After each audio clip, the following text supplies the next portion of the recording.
How's it going, you sexy beasts? Today we'll be discussing some planned and upcoming content for our most beloved game of Planetside 2, as well as explaining the new membership model being offered. Keep in mind that everything discussed here is rather tentative and could change at any time. Any topic discussed in this video will also have its relevant forum thread posted in the description below if you wish to read over its entirety.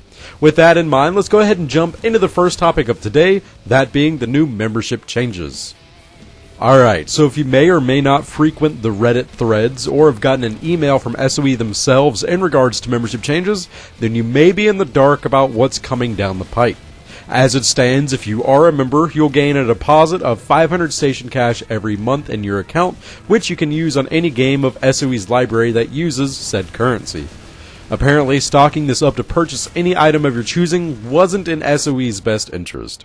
They were planning to remove this 500 station cash monthly deposit with a single token each month, which can be used to purchase a single item up to a value of 2,000 station cash. Meaning if you liked saving up the stored station cash to buy a new helmet, then you'd only be able to do so with that single token. Player studio items were also completely uninvolved.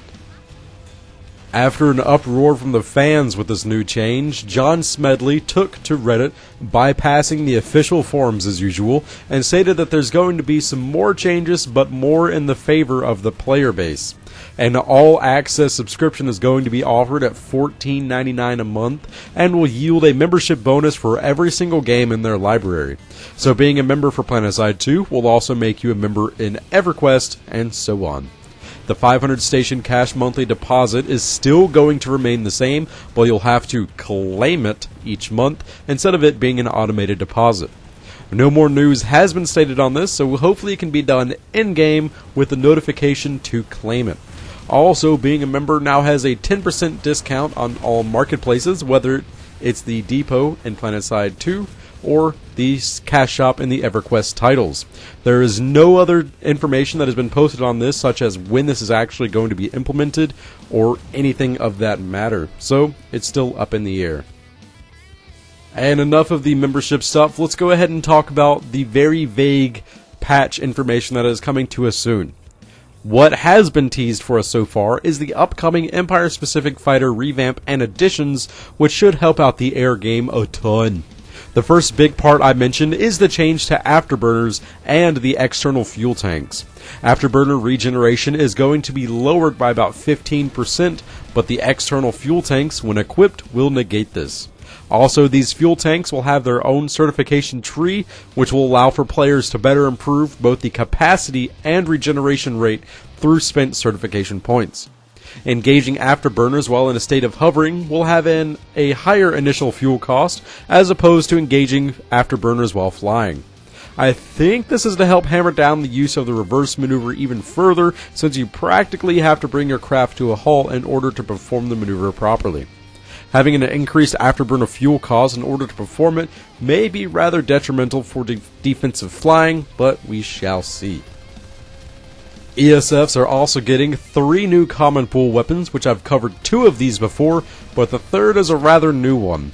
Our first weapon is the Locust Cannons, which was changed from a wing mount to a nose mount, features a higher magazine than other nose cannons, has absolutely no spin-up time, but also deals less damage per shot. This sounds like a good weapon for newer ESF pilots who aren't the best at staying on target, such as myself, and love to hold down the trigger to see all the pretty tracers fly about. On to the secondary weapons, we've got the Coyote missiles. In their first iteration, they were simply air-to-air lock-on missiles that acted the same as our current Tomcat missile pods, but dealt less damage. Essentially, they were worthless.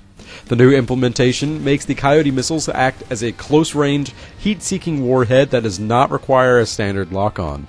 Not much more is stated on this, but I believe these to act similarly to the staff shells and LAWs in Battlefield 4, where they will seek out any vehicle that strays too close to the warhead.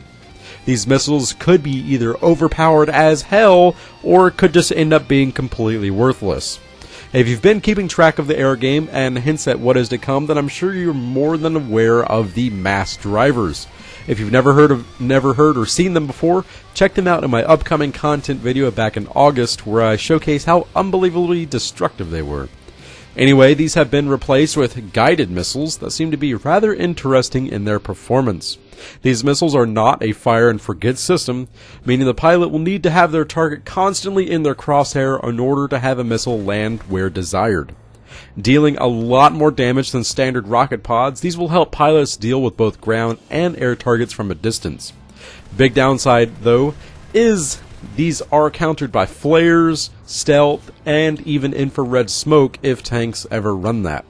Essentially, the guided missiles will allow ESF pilots to stay back and snipe out targets as they please without having to get too close to engage enemies.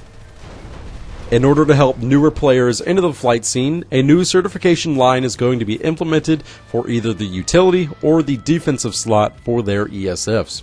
This is titled the Engagement Radar, which will cause nearby hostile aircraft to receive a heads-up display indicator which will clamp to the edge of the cockpit glass for the pilot using it. As I'm sure you can assume, this will help out every new pilot to track their targets much easier, as there will now be an arrow of some sort pointing in the direction in which an enemy ESF flew if they pass by the pilot's line of sight and are in range of the radar. Since this is built from the ground up to help out newer players, the Cert car stuff this tree will be rather inexpensive. One counter to this radar that's still up in the air, no pun intended, is the Stealth Cert Line. It may or may not remove the HUD indicator while equipped. We won't know until more information is released on this. One final thing to note for Empire-specific fighters is the possible addition for signified lock-ons and them being displayed on the minimap. When getting locked on, it will show up on your cockpit that you're being locked on by either a ground or air target to help you judge in which defensive maneuver to take.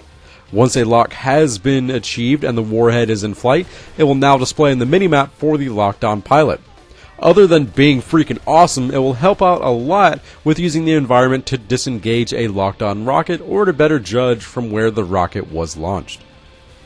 Last but certainly not least, we're going to be getting weekly patches once again. Performance Update 1 and 2 are out of the way, we're past the holiday breaks, and back to the grind. Matthew Higbee posted on the forum stating that this next Wednesday, the 15th of January 2014, we will be receiving weekly game updates. The first few updates we'll be getting these next few weeks are going to be rather small in comparison to what we should be receiving later down the road. What all does this mean exactly? It means that broken shit will get fixed quicker, bugs will get stamped out much more often without the use of random hotfixes, and we should be seeing an influx of more content in the game. There you have it, you sexy beasts. Some upcoming membership, ESF, and patch deliciousness headed our way rather soon. What all do you guys think about these changes? Are you looking forward to rocking out the Coyote missiles, or are you more excited for the all-inclusive membership plan with SOE? Let me know in the comments section below. Overall, I think everything discussed today is just awesome, and I can't seem to pick a favorite, so the whole freaking thing is my favorite edition. If you guys liked this video or found it informative in any way, please give it a mega super awesome big ass super cool thumbs up. If you'd like to see more videos like these, then go ahead and subscribe. It's like, free, I think.